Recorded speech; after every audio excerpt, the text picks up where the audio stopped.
So, I'd like to welcome you to the Christ Church podcast. I'm your host, Brian, and this is Father Troy. And we've had a very lively conversation leading into this. So, if we tend to be wandering on different paths, you'll hopefully understand us. We're discussing today the readings that'll be in the upcoming fourth Sunday of Advent services this Sunday, which is also going to be my grandson's baptism, so we're very excited about that. It's a special Sunday for sure. It really is. Yes, I'm so excited about it. There's so many things wrapped up into this week for me, so I'm very excited about it. So if you have your Bible with you, and I hope you do, pause it to briefly read through these. They're relatively short and mostly familiar, I'm hoping, and take a moment, read through those, and then we'll discuss them a little bit. And if you've unpaused and you're back with Welcome us, back. Right. here we go. Yes. I'll let you start. You can jump So right in. Micah, thanks. Micah has this prophecy of someone, the Messiah, whose name we're not really sure of yet. He will come from Bethlehem of Ephrathah. So this tiny clan of Judah, this tiny place, this tiny town, from that incredibly humble beginning will come one who is abundantly fruitful. And in Hebrew, the names have meaning. I'm sure my name has a meaning too, but I don't know what Troy means. I hope it's not like infiltrator or Yeah, something, exactly. reference to the Greek mythology. Simple person things. or something. Yeah. Right? Oh, geez, that'd be bad. But Ephrathah means to be fruitful. Bethlehem means house of bread. And so these names indicate that somebody will be fruitful who comes from this tiny town in humility, and Jesus ends up becoming the bread of life.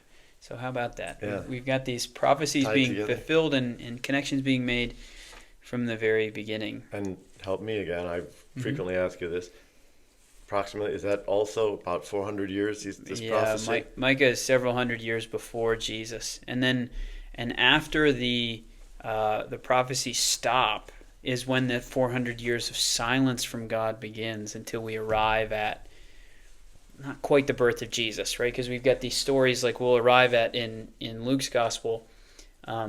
Mary and Joseph, Right. of course, Jesus' earthly parents, and John the Baptist too, who announce Jesus coming. So we've got these, they're Hints. immediately Right. before Jesus' birth, and in this gospel text specifically, we have a really exciting, I think, an incredibly tearful, joyful moment where Mary, who's pregnant with Jesus, meets Elizabeth, who's pregnant with John the Baptist, that is. And they're related.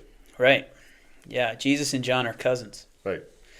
And or something like that. I'm not a genealogy Don't know expert. if My it's uncle first or second would cousins, love but- this question. Yeah, he'd dive into it. My uncle's written books about our family genealogy, which is cool. I don't think you'll find this on Ancestry.com. No, I don't think so. Shout out to Uncle Mike, by the way. But yeah, we'll arrive at that here in just a moment. But out of Micah's pericope, got to use a word if you want to remember it. That's right. I've been using it actually this week. Yeah, I have, really? yes, How a about couple of it? times. Yes, that and psalmody. Great. The most powerful moment to me is verse 5. And he shall be the one of peace. Yes. And it's so powerful. We're going to hear on Christmas Eve about how Jesus will be known as the Prince of Peace. And so this one who is peace, this one who is the one of peace, who brings it with him and who embodies it perfectly, is who is promised in Micah. And we'll explore that a little bit more through the sermons and perhaps even in just a moment or two. Well, that's one of the things that I struck me this morning too. That very line was the one that leaped out at me at the very end there, because we're talking about his majesty and his strength and being a ruler. In the ancient world, the concept of this sovereign who was all powerful, that peace isn't necessarily the word at that time in the world that you would have thought of. You would have thought of vanquishing your foes and that sort of thing. So I find it interesting that so often in the Bible, it's flip-flopped. You're saying that in the same pericope, you're saying that he's our ruler. This is the end all be all, and he's coming from this little tiny place and prophesying these. And then, by the way, he's a Prince of Peace. I just think that's so interesting that it is such a polar opposite, but exactly the right thing. And if we go to our psalmody, Luke 1, the verse 55, it says that the promise made to our forebears, to Abraham and his children forever, is coming to fruition. This is Mary's song. Mary is singing this in praise to God, and so it is a psalmody. It's a song dedicated to God, and in that she mentions Abraham and this covenant God made with Abraham. And if we go to Genesis 15, there's this story about the covenant that God cuts with Abraham. It says in the English, it says make. God makes the covenant with Abraham, but in the Hebrew, the more accurate word would be God cuts the covenant. So God says to Abraham, get two kinds, or get a kind of every clean animal. He lists out some animals. Split them in half? And makes an aisle through them. So the halves are on either side of the aisle. Didn't know this And this is the way the covenant would be finalized, is that the lesser party, which would clearly be Abraham, would normally be the one who walks between the pieces. This is the offering, and the covenant is cut and finalized as the lesser of the two parties walks through this aisle. And essentially, what is being said without saying it is, may it be so to me as to these animals, should I break the covenant. Right. Now, what's interesting is, in Genesis 15, Abraham falls asleep. God puts him into a deep sleep, and then God, in a smoking fire pot, walks the aisle. I've never heard that one. So, what's being said without saying it is that Abraham is going to break the covenant. God will not. But God is going to take the punishment on himself for Abraham's sin and breaking the covenant. And that is exactly what we get in Jesus. Jesus, right? So God deals absolutely wrathfully and violently with our sin by taking it upon himself and going to the cross. And again, the covenant, the promise, the binder is always fulfilled, and there are no instances where God didn't follow through on a promise. And we see that over and over, and I think in these readings a fair number of them too. According to the promises he made to our ancestors, it's always going to be. Well, and again in Hebrews, the New Testament verse, or pericope rather, is, then he added, "See, I have come to do your will." This is Jesus talking to God, and Jesus abolishes all of the sacrifice and the sacrificial practice, because Jesus is the perfect sacrifice, once for all, forever. Done. And it is by God's will that we humans have been sanctified, that is made holy, through the offering of the body of Jesus Christ once and for all. Again, hearkening to that covenant that God made with Abraham and how it comes to fruition in Jesus. That's why we don't have to make burnt offerings and sacrifices. Right. Thanks be to God for that. Yeah, that's absolutely. And so this is that power of that prophecy coming to fruition in this way that is totally flipped on its head. Yeah, as so many things are flipped on their heads. I'm just wowed by that.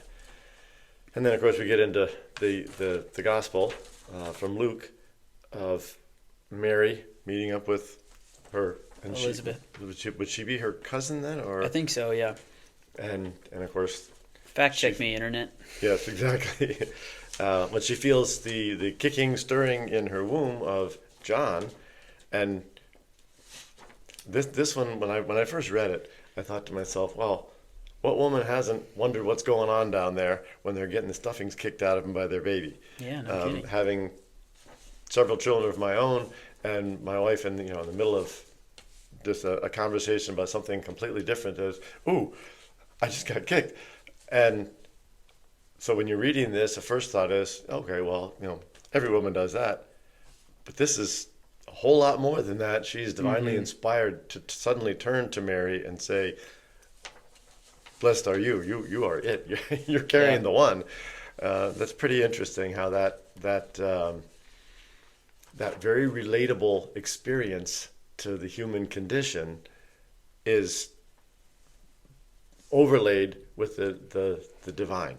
Yeah. It really jumps out at me anyway. I just, again, I have a grandson being baptized, and so I'm looking at these things that the whole idea of children and pregnancies and families is like foremost in my mind right at this moment. So this was a really special one for me today too. And what strikes me a little something special too is how vulnerable God chose to be in his first advent. So when Jesus comes to earth for the first time, he comes in incredible humility. Going back to the Micah reading, from Bethlehem of Ephrathah, this clan of Judah, this incredibly humble beginning in terms on a donkey geographically, right? And then to follow that up by being born as a baby of a woman. I mean, this is an incredibly humbling, vulnerable thing. Babies are so vulnerable; they can't survive without their mothers and without the provision of their fathers. And so, thanks be to God for Joseph too, and how absolutely, we'll get into this on Christmas Eve, absolutely scandalous this story is, and not in a good way. Right. God choosing to say, without saying it, through the actions, through the words, my love knows no boundary. I will stop at nothing to arrive in the world in the way that God has chosen to arrive.